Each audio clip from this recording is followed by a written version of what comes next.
Introduction. The little book by Epictetus called Enchiridion or Manual has played a disproportionately large role in the rise of modern attitudes and modern philosophy. As soon as it had been translated into the vernacular languages, it became a bestseller among independent intellectuals, among anti-Christian thinkers, and among philosophers of a subjective caste.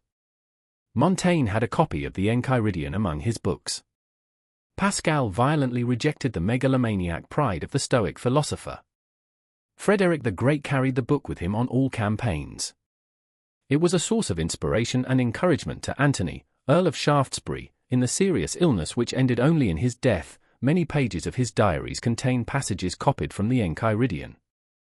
It has been studied and widely quoted by Scottish philosophers like Francis Hutcheson, Adam Smith, and Adam Ferguson, who valued Stoic moral philosophy for its reconciliation of social dependency and personal independence.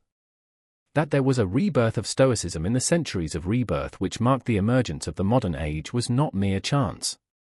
Philosophical, moral, and social conditions of the time united to cause it. Roman Stoicism had been developed in times of despotism as a philosophy of lonely and courageous souls who had recognized the redeeming power of philosophical reason in all the moral and social purposes of life. Philosophy as a way of life makes men free. It is the last-ditch stand of liberty in a world of servitude. Many elements in the New Age led to thought which had structural affinity with Roman Stoicism. Modern times had created the independent thinker, the free intellectual in a secular civilization. Modern times had destroyed medieval liberties and had established the new despotism of the absolute state supported by ecclesiastical authority. Modern philosophies continue the basic trend in Stoicism in making the subjective consciousness the foundation of philosophy. The Stoic emphasis on moral problems was also appealing in an era of rapid transition when all the values which had previously been taken for granted were questioned and reconsidered. While it is interesting to observe how varied were the effects produced by this small volume, this epitome of the Stoic system of moral philosophy, these effects seem still more remarkable when we consider that it was not intended to be a philosophical treatise on Stoicism for students. It was, rather, to be a guide for the advanced student of Stoicism to show him the best roads toward the goal of becoming a true philosopher. Thus Epictetus and his Enchiridion have a unique position in Roman Stoicism. Seneca and Marcus Aurelius had selected Stoic philosophy as the most adequate system for expressing their existential problems of independence, solitude, and history. In this enterprise, Seneca made tremendous strides toward the insights of social psychology as a byproduct of his consciousness of decadence. In this he was close to Nietzsche, but he was not primarily concerned with the unity of the Stoic system. Marcus Aurelius changed the philosophical doctrine into the regimen of the lonesome ruler. In contrast to both, Epictetus was teaching Stoic philosophy as a doctrine and as a way of life. The Enchiridion is a summary of theoretical and applied Stoicism. Epictetus was the son of a woman slave, born between 50 and 60 AD at Hierapolis in Phrygia. We do not know how he came to Rome. He was there as slave to one of Nero's distinguished freedmen who served as the emperor's secretary. While still in service, Epictetus took courses with Musonius Rufus, the fashionable Stoic philosopher, who was impressed by the sincere and dynamic personality of the young slave and trained him to be a Stoic philosopher. Epictetus became a free man and began teaching philosophy on street corners, in the market, but he was not successful. During the rule of Domitian, Epictetus with many other philosophers was exiled from Rome, probably between 89 and 92 AD. He went to Nicopolis, across Actium in Epirus, where he conducted his own school. He was so well regarded and highly esteemed that he established the reputation of the place as the town of Epictetus' school. Students came from Athens and Rome to attend his classes. Private citizens came to ask his advice and guidance. Some of his students returned to their homes to enter the traditional careers to which they were socially obligated. Others assumed the philosophic way of life in order to escape into the sphere of Stoic freedom. Among the students was a young Roman, Flavius Arrian, who took courses at Nicopolis when Epictetus was already old. Flavius, who was born in 108 AD, was one of the intimates of Hadrian, who made him consul in 130 AD. He probably studied with Epictetus between the years 123 and 126 AD. The informal philosophical talks which Epictetus had with his students fascinated him. Needless to say, there were also systematic courses in the fields of philosophy. But it was the informal discourses which convinced Arrian that he had finally discovered a Stoic Socrates or a Stoic Diogenes, who was not merely teaching a doctrine, but also living the truth. Arrian recorded many of the discourses and informal conversations of Epictetus with his intimate students. He took them down in shorthand in order not to lose the ineffable liveliness, grace, and wit of the beloved teacher. Arrian retired into private life after the death of Hadrian in 138 AD and dedicated himself to his literary work. He published his notes on Epictetus' teaching under the title, Discourses in 4 books. The Enchiridion, which was also arranged by Arrian, is a brief summary of the basic ideas of Stoic philosophy and an introduction to the techniques required to transform Stoic philosophy into a way of life. Thus we do not have any original writings of Epictetus. Like G.H. Mead in recent times, he was completely dedicated to the human and intellectual problems of his students. He left it for them to preserve what they considered to be the lasting message of the teacher. In contrast to Seneca and Marcus Aurelius, Epictetus had no subjective approach to the Stoic doctrines. Moral philosophy was the center of his teaching, and epistemology was only instrumental. It is even permissible to say that he took physics or cosmology too lightly. If this is granted, we must admit that he is completely absorbed by the fundamentals of Stoic thought as presented in the Enchiridion. Epictetus' personality is totally integrated in the act of reasoning which establishes conformity with nature. A remarkable difference between the discourses and the Enchiridion should be mentioned. The discourses are a living image of the teacher in action. They present the process of philosophizing, not the finished product. They show the enthusiastic and sober, the realistic and pathetic moralist in constantly changing perspectives determined by the changing students with their various concerns, problems, and questions. His teachings, his formulations, have direct reference to the various life situations in which the students should apply and practice the master's Stoic teaching. No human situation is omitted. As a guide to conduct, philosophy has relevance for all. Whether the students have to attend a dinner party, whether they are among competitors in a stadium or in a swimming pool, whether they have to present themselves at court or in an office, whether they are in the company of their mothers and sisters or of girlfriends, in all human situations the philosopher knows the correct advice for the philosophical apprentice.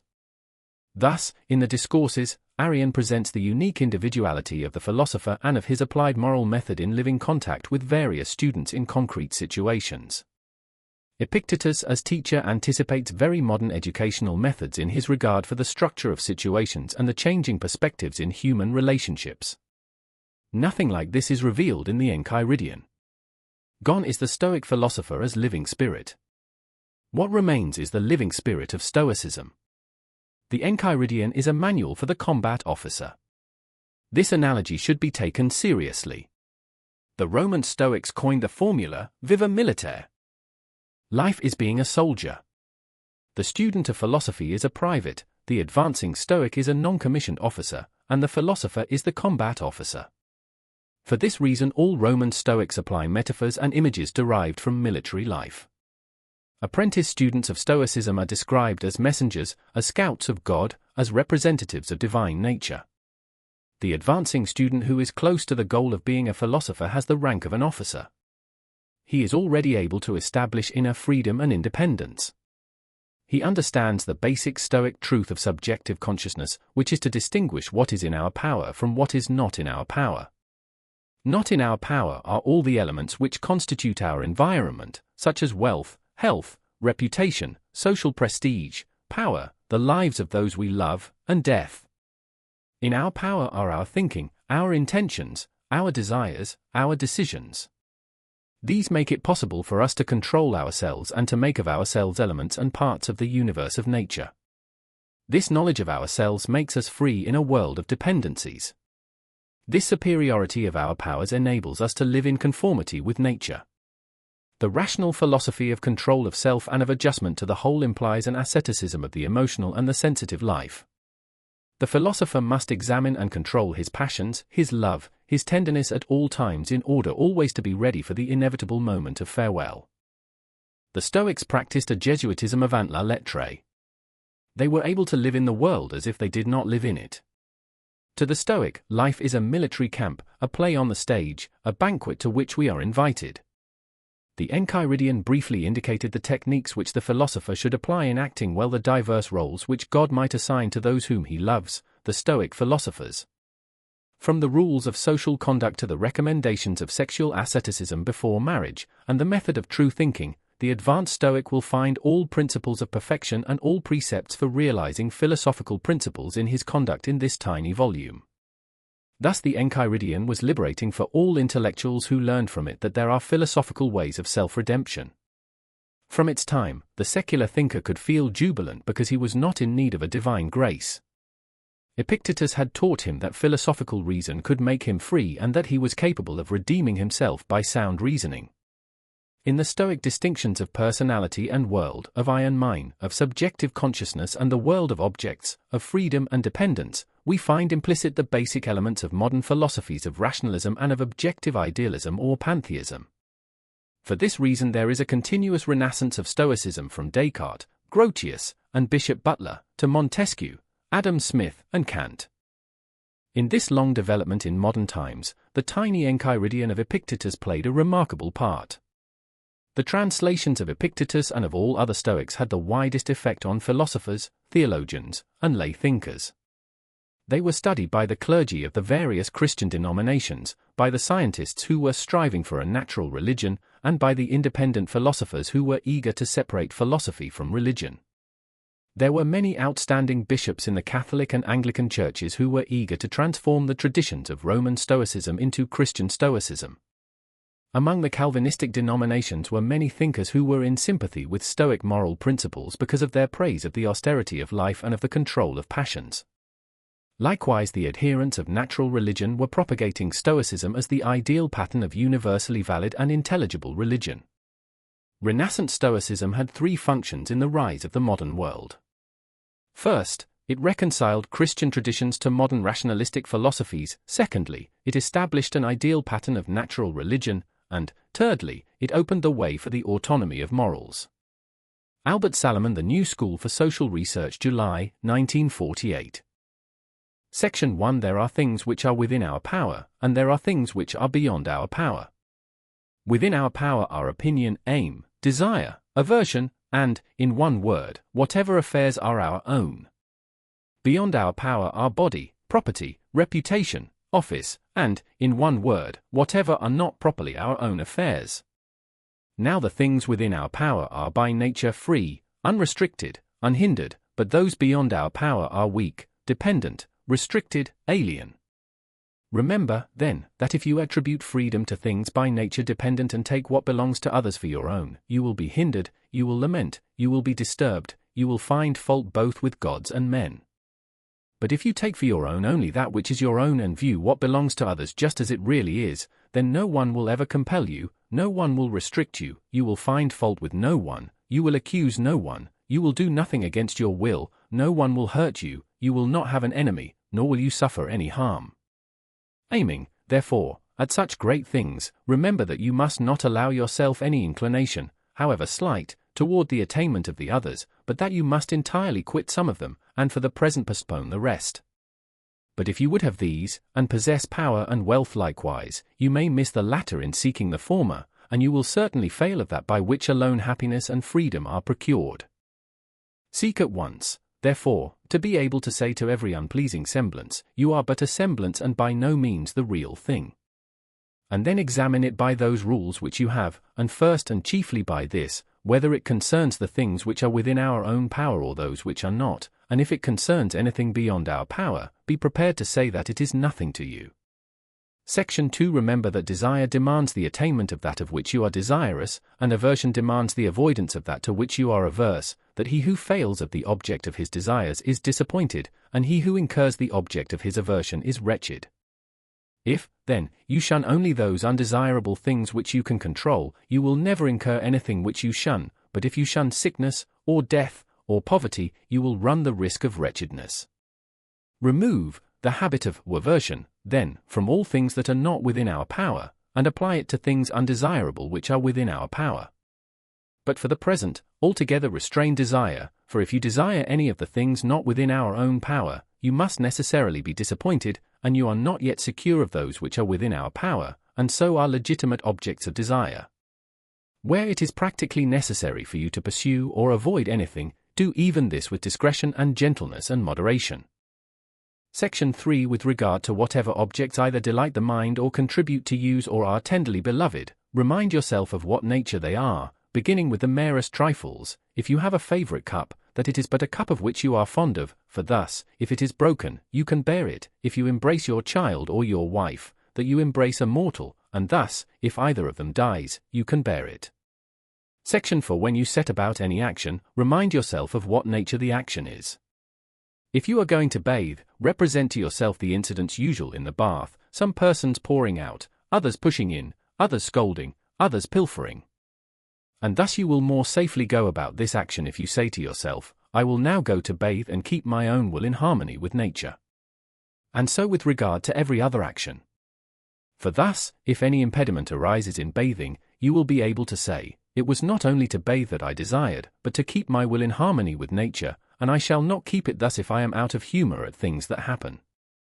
Section 5. Men are disturbed not by things, but by the views which they take of things. Thus death is nothing terrible, else it would have appeared so to Socrates. But the terror consists in our notion of death, that it is terrible. When, therefore, we are hindered or disturbed, or grieved, let us never impute it to others, but to ourselves, that is, to our own views. It is the action of an uninstructed person to reproach others for his own misfortunes, of one entering upon instruction, to reproach himself, and one perfectly instructed, to reproach neither others nor himself. Section 6. Be not elated at any excellence not your own. If a horse should be elated, and say, I am handsome, it might be endurable. But when you are elated and say, I have a handsome horse, know that you are elated only on the merit of the horse. What then is your own? The use of the phenomena of existence. So that when you are in harmony with nature in this respect, you will be elated with some reason, for you will be elated at some good of your own.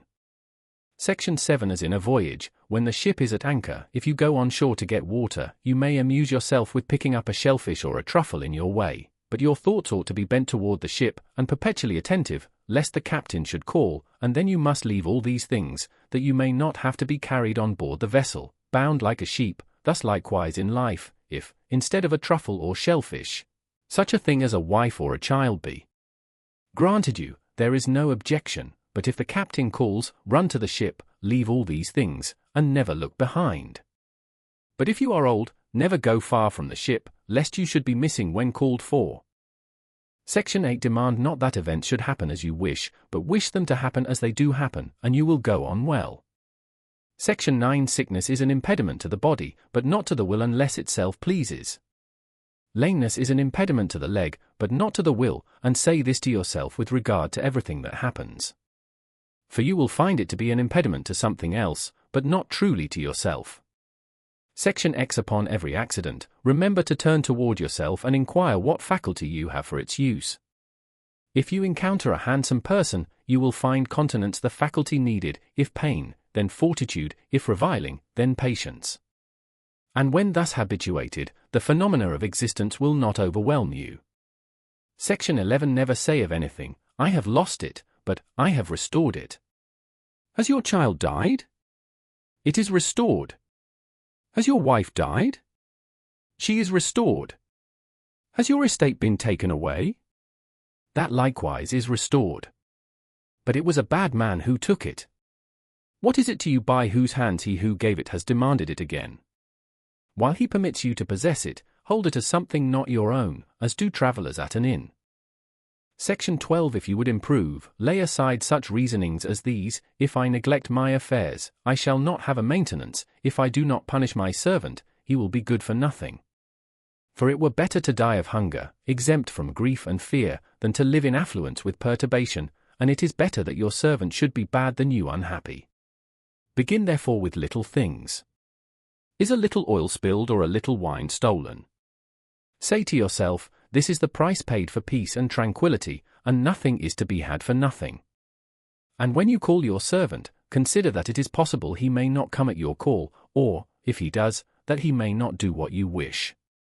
But it is not at all desirable for him, and very undesirable for you, that it should be in his power to cause you any disturbance.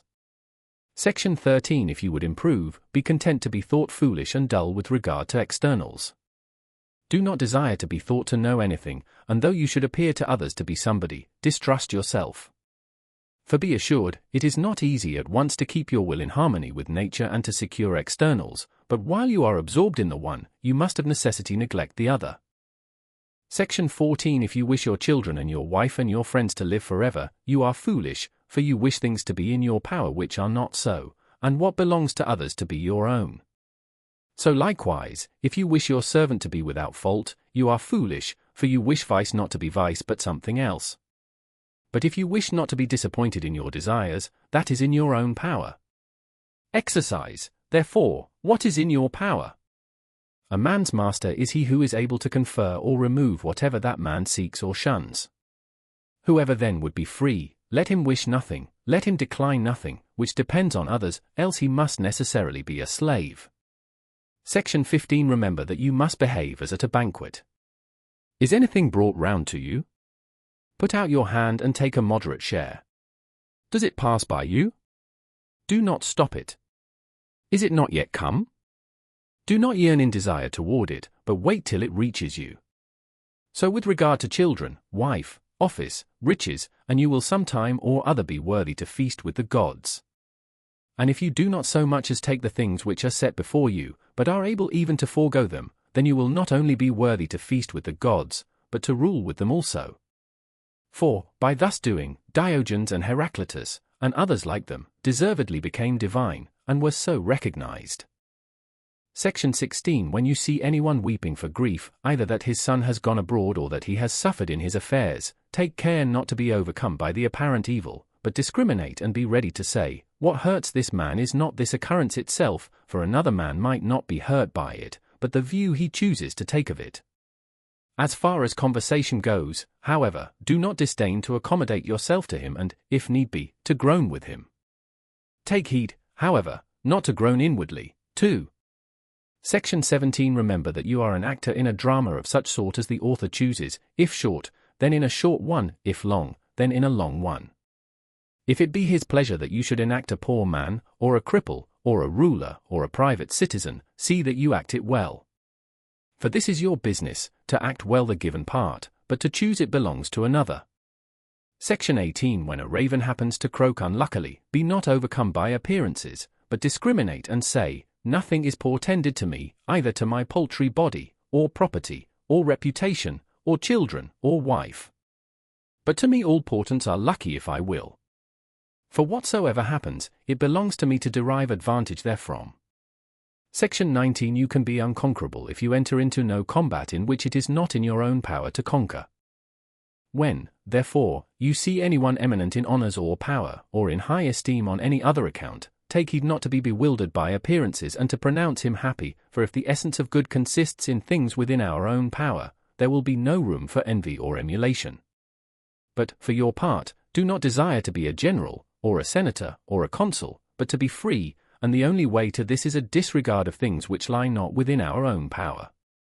Section XX. Remember that it is not he who gives abuse or blows, who affronts, but the view we take of these things as insulting. When, therefore, anyone provokes you, be assured that it is your own opinion which provokes you.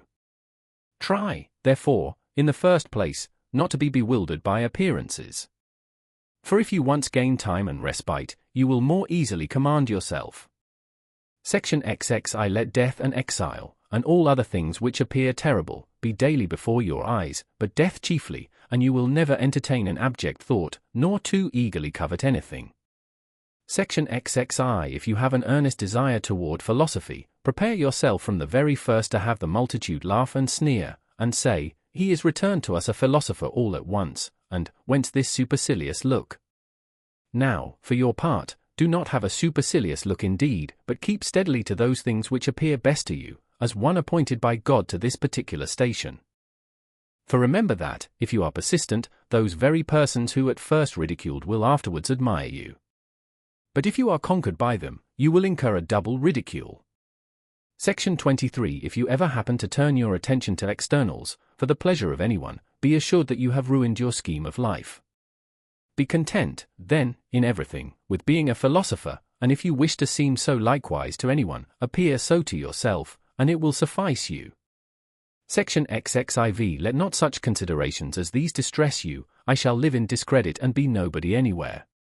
For if discredit be an evil, you can no more be involved in evil through another than in baseness. Is it any business of yours, then, to get power or to be admitted to an entertainment? By no means.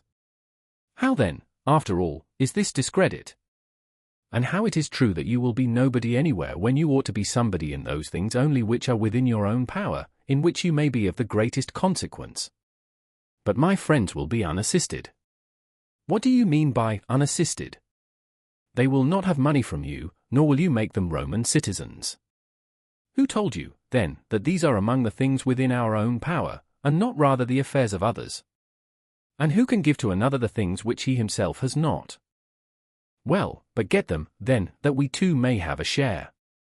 If I can get them with the preservation of my own honor and fidelity and self-respect, show me the way and I will get them, but if you require me to lose my own proper good, that you may gain what is no good, consider how unreasonable and foolish you are. Besides, which would you rather have, a sum of money or a faithful and honorable friend? Rather assist me, then, to gain this character than require me to do those things by which I may lose it. Well, but my country, say you, as far as depends upon me, will be unassisted. Here, again, what assistance is this you mean? It will not have porticos nor baths of your providing? And what signifies that? Why, neither does a smith provide it with shoes, nor a shoemaker with arms. It is enough if everyone fully performs his own proper business. And were you to supply it with another faithful and honorable citizen, would not he be of use to it? Yes. Therefore neither are you yourself useless to it. What place, then, say you, shall I hold in the state? Whatever you can hold with the preservation of your fidelity and honor. But if, by desiring to be useful to that, you lose these, how can you serve your country when you have become faithless and shameless? Section XXV. Is anyone preferred before you at an entertainment, or in courtesies, or in confidential intercourse? If these things are good, you ought to rejoice that he has them, and if they are evil, do not be grieved that you have them not. And remember that you cannot be permitted to rival others in externals without using the same means to obtain them. For how can he who will not haunt the door of any man, will not attend him, will not praise him, have an equal share with him who does these things? You are unjust, then, and unreasonable if you are unwilling to pay the price for which these things are sold, and would have them for nothing. For how much are lettuces sold? An obolus, for instance. If another, then, paying an obolus, takes the lettuces, and you, not paying it, go without them, do not imagine that he has gained any advantage over you. For as he has the lettuces, so you have the obolus which you did not give. So, in the present case, you have not been invited to such a person's entertainment because you have not paid him the price for which a supper is sold. It is sold for praise, it is sold for attendance. Give him, then, the value if it be for your advantage. But if you would at the same time not pay the one, and yet receive the other, you are unreasonable and foolish. Have you nothing, then, in place of the supper? Yes, indeed, you have, not to praise him whom you do not like to praise, not to bear the insolence of his lackeys. Section XXVI. The will of nature may be learned from things upon which we are all agreed. As when our neighbor's boy has broken a cup, or the like, we are ready at once to say, these are casualties that will happen, be assured, then, that when your own cup is likewise broken, you ought to be affected just as when another's cup was broken. Now apply this to greater things. Is the child or wife of another dead? There is no one who would not say, this is an accident of mortality. But if anyone's own child happens to die, it is immediately, alas! How wretched am I! It should be always remembered how we are affected on hearing the same thing concerning others. Section XXVII. As a mark is not set up for the sake of missing the aim, so neither does the nature of evil exist in the world. Section XXVII. If a person had delivered up your body to some passer-by, you would certainly be angry. And do you feel no shame in delivering up your own mind to any reviler, to be disconcerted and confounded? Zix. In every affair consider what precedes and what follows, and then undertake it. Otherwise you will begin with spirit, indeed, careless of the consequences, and when these are developed, you will shamefully desist. I would conquer at the Olympic Games. But consider what precedes and what follows, and then, if it be for your advantage, engage in the affair. You must conform to rules, submit to a diet, refrain from dainties, exercise your body, whether you choose it or not, at a stated hour. In heat and cold, you must drink no cold water, and sometimes no wine. In a word, you must give yourself up to your trainer as to a physician. Then, in the combat, you may be thrown into a ditch, dislocate your arm, turn your ankle, swallow an abundance of dust, receive stripes for negligence, and, after all, lose the victory. When you have reckoned up all this, if your inclination still holds, set about the combat. Otherwise, take notice, you will behave like children who sometimes play wrestlers, sometimes gladiators, sometimes blow a trumpet, and sometimes act a tragedy, when they happen to have seen and admired these shows. Thus you too will be at one time a wrestler, and another a gladiator, now a philosopher, now an orator, but nothing in earnest. Like an ape you mimic all you see, and one thing after another is sure to please you, but is out of favor as soon as it becomes familiar. For you have never entered upon anything considerately, nor after having surveyed and tested the whole matter, but carelessly, and with a halfway zeal. Thus some, when they have seen a philosopher and heard a man speaking like Euphrates, though, indeed, who can speak like him, have a mind to be philosophers, too. Consider first, man, what the matter is, and what your own nature is able to bear. If you would be a wrestler, consider your shoulders, your back, your thighs, for different persons are made for different things. Do you think that you can act as you do and be a philosopher, that you can eat, drink, be angry, be discontented, as you are now? You must watch, you must labor, you must get the better of certain appetites, must quit your acquaintances, be despised by your servant, be laughed at by those you meet, come off worse than others in everything, in offices, in honors, before tribunals. When you have fully considered all these things, approach, if you please, that is, if, by parting with them, you have a mind to purchase serenity, freedom, and tranquility. If not, do not come hither, do not, like children, be now a philosopher, then a publican, then an orator, and then one of Caesar's officers. These things are not consistent. You must be one man, either good or bad. You must cultivate either your own reason or else externals, apply yourself either to things within or without you, that is, be either a philosopher or one of the mob.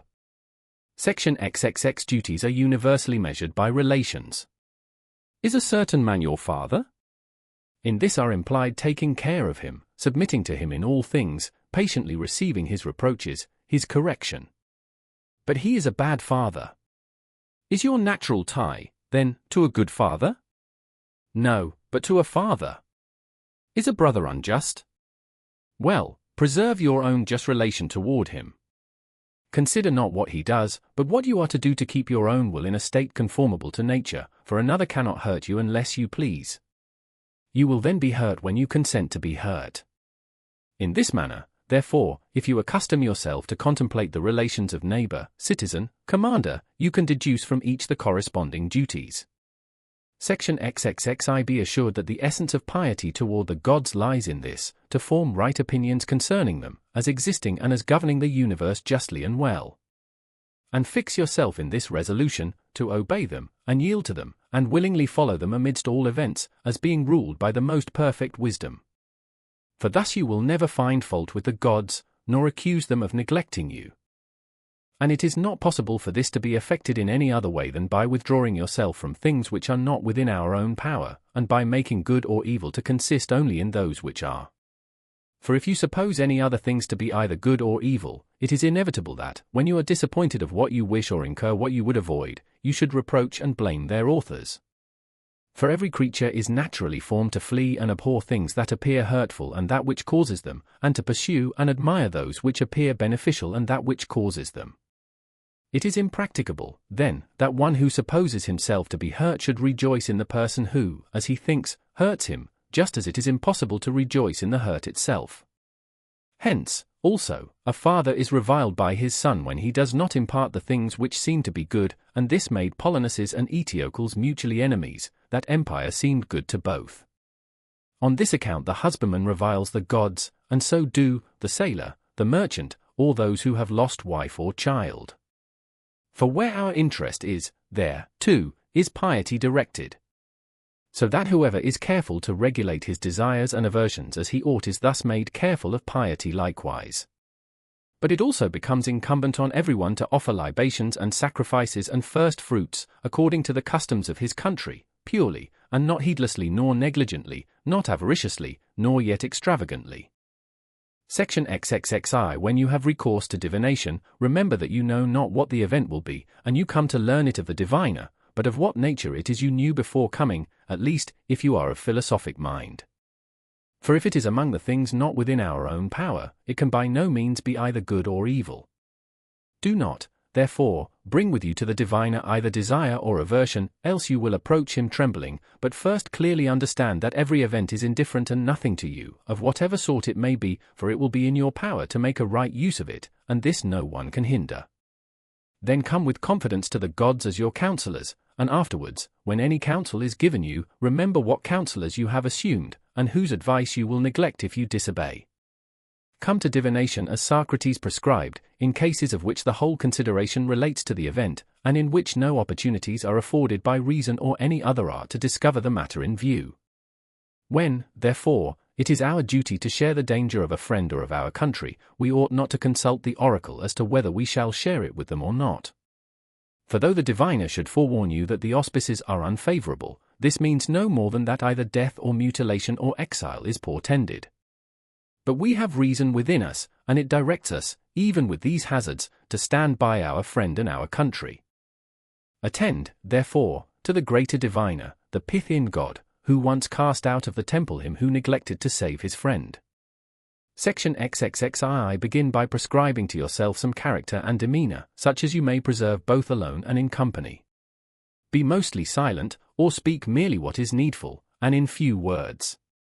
We may, however, enter sparingly into discourse sometimes, when occasion calls for it, but let it not run on any of the common subjects, as gladiators, or horse races, or athletic champions, or food, or drink, the vulgar topics of conversation, and especially not on men, so as either to blame, or praise, or make comparisons.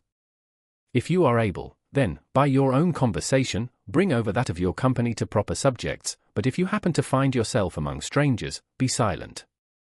Let not your laughter be loud, frequent, or abundant. Avoid taking oaths, if possible, altogether, at any rate, so far as you are able. Avoid public and vulgar entertainments, but if ever an occasion calls you to them, keep your attention upon the stretch, that you may not imperceptibly slide into vulgarity. For be assured that if a person be ever so pure himself, yet, if his companion be corrupted, he who converses with him will be corrupted likewise. Provide things relating to the body no further than absolute need requires, as meat, drink, clothing, house, retinue. But cut off everything that looks toward show and luxury. Before marriage guard yourself with all your ability from unlawful intercourse with women, yet be not uncharitable or severe to those who are led into this, nor boast frequently that you yourself do otherwise. If anyone tells you that a certain person speaks ill of you, do not make excuses about what is said of you, but answer, he was ignorant of my other faults, else he would not have mentioned these alone. It is not necessary for you to appear often at public spectacles, but if ever there is a proper occasion for you to be there, do not appear more solicitous for any other than for yourself, that is, wish things to be only just as they are, and only the best man to win, for thus nothing will go against you. But abstain entirely from acclamations and derision and violent emotions. And when you come away, do not discourse a great deal on what has passed and what contributes nothing to your own amendment. For it would appear by such discourse that you were dazzled by the show. Be not prompt or ready to attend private recitations, but if you do attend, preserve your gravity and dignity, and yet avoid making yourself disagreeable. When you are going to confer with anyone, and especially with one who seems your superior, represent to yourself how Socrates or Zeno would behave in such a case, and you will not be at a loss to meet properly whatever may occur.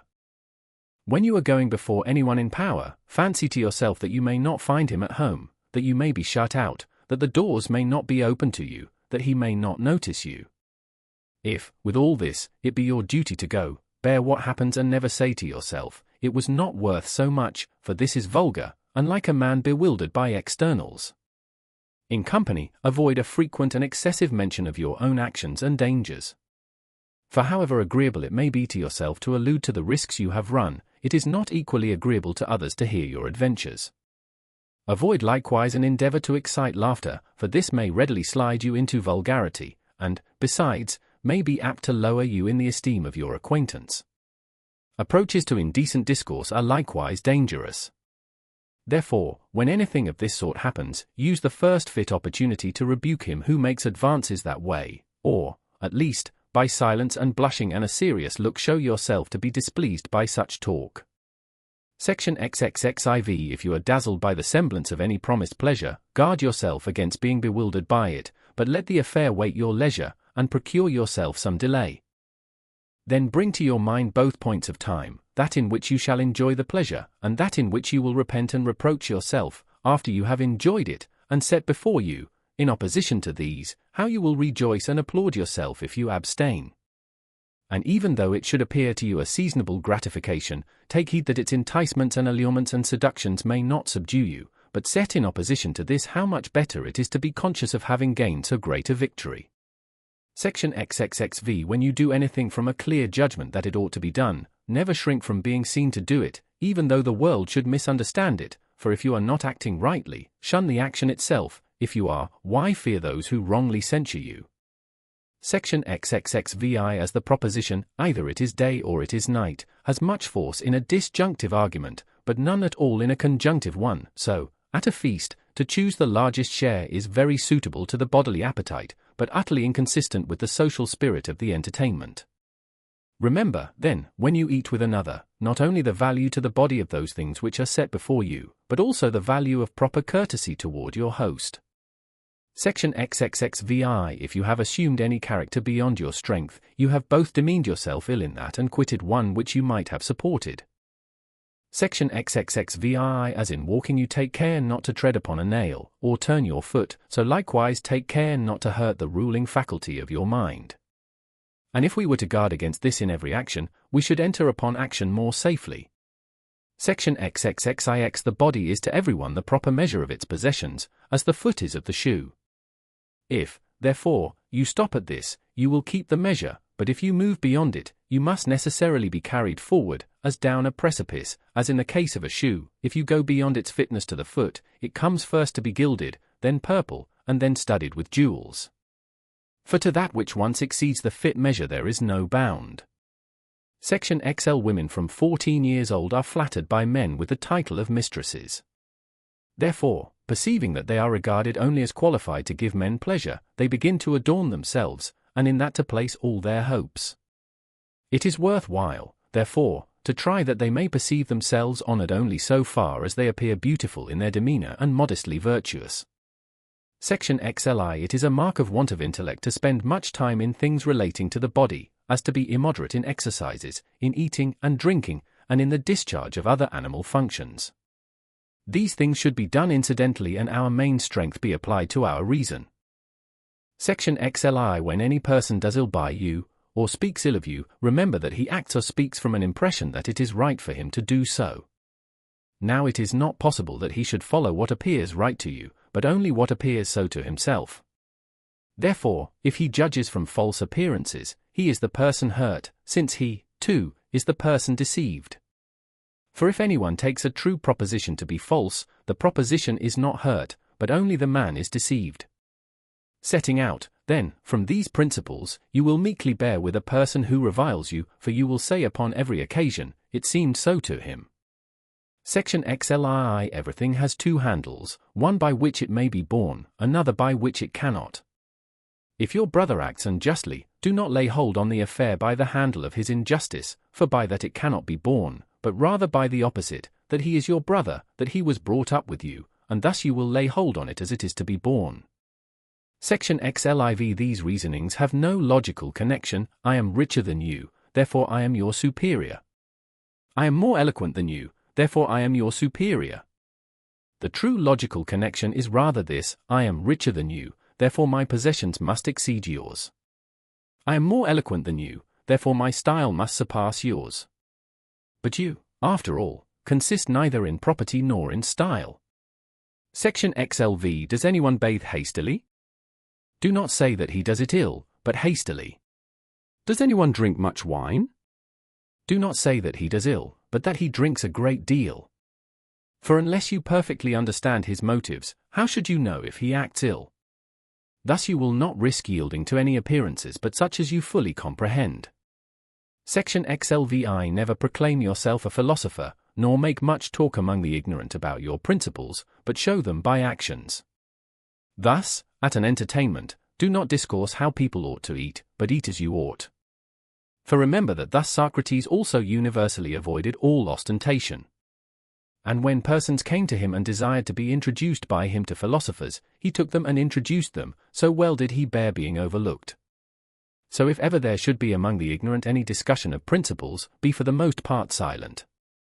For there is great danger in hastily throwing out what is undigested. And if anyone tells you that you know nothing, and you are not nettled at it, then you may be sure that you have really entered on your work. For sheep do not hastily throw up the grass to show the shepherds how much they have eaten, but, inwardly digesting their food, they produce it outwardly in wool and milk. Thus, therefore, do you not make an exhibition before the ignorant of your principles, but of the actions to which their digestion gives rise. Section XLVI. When you have learned to nourish your body frugally, do not pique yourself upon it, nor, if you drink water, be saying upon every occasion, I drink water. But first consider how much more frugal are the poor than we, and how much more patient of hardship. If at any time you would inure yourself by exercise to labor and privation, for your own sake and not for the public, do not attempt great feats, but when you are violently thirsty, just rinse your mouth with water, and tell nobody. Section XLVI. The condition and characteristic of a vulgar person is that he never looks for either help or harm from himself, but only from externals. The condition and characteristic of a philosopher is that he looks to himself for all help or harm. The marks of a proficient are that he censures no one, praises no one, blames no one, accuses no one, says nothing concerning himself as being anybody or knowing anything. When he is in any instance hindered or restrained, he accuses himself, and if he is praised, he smiles to himself at the person who praises him, and if he is censured, he makes no defense. But he goes about with the caution of a convalescent, careful of interference with anything that is doing well but not yet quite secure. He restrains desire, he transfers his aversion to those things only which thwart the proper use of our own will, he employs his energies moderately in all directions, if he appears stupid or ignorant, he does not care, and, in a word, he keeps watch over himself as over an enemy and one in ambush. Section XLIX. When anyone shows himself vain on being able to understand and interpret the works of Chrysippus, say to yourself, unless Chrysippus had written obscurely, this person would have had nothing to be vain of. But what do I desire? To understand nature, and follow her. I ask, then, who interprets her, and hearing that Chrysippus does, I have recourse to him. I do not understand his writings. I seek, therefore, one to interpret them. So far there is nothing to value myself upon. And when I find an interpreter, what remains is to make use of his instructions. This alone is the valuable thing. But if I admire merely the interpretation, what do I become more than a grammarian, instead of a philosopher, except, indeed, that instead of Homer I interpret Chrysippus? When anyone, therefore, desires me to read Chrysippus to him, I rather blush when I cannot exhibit actions that are harmonious and consonant with his discourse. Section L. Whatever rules you have adopted, abide by them as laws, and as if you would be impious to transgress them, and do not regard what anyone says of you, for this, after all, is no concern of yours. How long, then, will you delay to demand of yourself the noblest improvements, and in no instance to transgress the judgments of reason? You have received the philosophic principles with which you ought to be conversant, and you have been conversant with them. For what other master, then, do you wait as an excuse for this delay in self-reformation? You are no longer a boy but a grown man. If, therefore, you will be negligent and slothful, and always add procrastination to procrastination, purpose to purpose, and fix day after day in which you will attend to yourself, you will insensibly continue to accomplish nothing and, living and dying, remain a vulgar mind. This instant, then, think yourself worthy of living as a man grown up and a proficient. Let whatever appears to be the best be to you an inviolable law. And if any instance of pain or pleasure, glory or disgrace, be set before you, remember that now is the combat, now the Olympiad comes on, nor can it be put off, and that by one failure and defeat honor may be lost or won. Thus Socrates became perfect, improving himself by everything, following reason alone. And though you are not yet a Socrates, you ought, however, to live as one seeking to be a Socrates.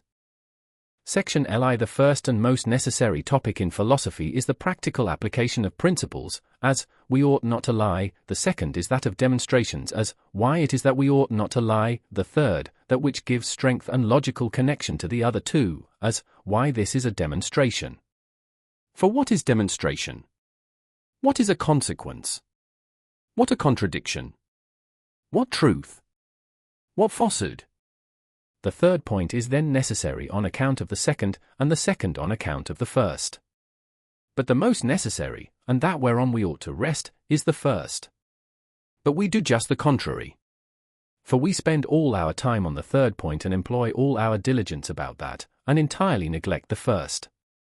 Therefore, at the same time that we lie, we are very ready to show how it is demonstrated that lying is wrong. Upon all occasions we ought to have these maxims ready at hand: conduct me, Zeus, and thou, O destiny, wherever your decrees have fixed my lot. I follow cheerfully, and, did I not, wicked and wretched, I must follow still. Who yields properly to fate is deemed wise among men, and knows the laws of heaven. And this third, O Crito, if it thus pleases the gods, thus let it be. Anytus and Meletus may kill me indeed, but hurt me they cannot.